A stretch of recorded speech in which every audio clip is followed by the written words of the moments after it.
طالما مقاطعين كل اشي، ليش ما نقاطع الليموناضة ونسويها بالبيت؟ تعالوا معنا يا شباب. اليوم بدنا نسوي ليموناضة بيتية بالعسل بدون سكر، بدنا تكون صحية قد ما بنقدر. تمسك ليمون، اذا ما عمرك شفت الليمون قبل ما يكون معصور، لانه في كثير من الاولاد الصغار هالايام بس بيشربوا عصائر من السوبر ماركت. هذا هو الليمون، تقطعه، بتجيب عصارة، الله يرحم ايامك يا امي، نعصر بايدنا وحدة وحدة لحتى رزقك يروح وظهرك بنكسر. وبتمسك هذا العصير الليمون بتحطه بخلاط، طبعا ما كان عندنا خلاط برضه، كنا بالايد. بتمسك عسل، هذا العسل ممتاز، والعسل المحلي ممتاز، بحكي لكم مش شرط اشي تاخذه من محل تاني.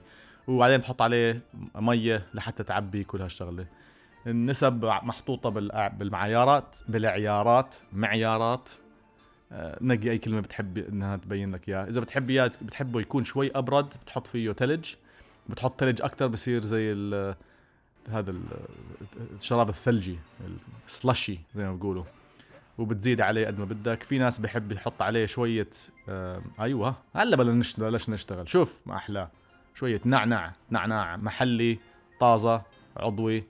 بتزت النعناع هيك بخلي لك اياه يعني طعمه طازة 100%. بتحطه بالخلاط تخلطه. نعناع ناشف برضه بزبط، اذا ما عندك نعناع طازة ما في اشكالية. بنحب نحط احنا شوية من برش طبعا ما بعرف شو عم بتسوي، كيف حد ببرش هيك؟ وين المبرشة؟ المهم تبرش شوية قشر ليمون، بتطلع خميرته.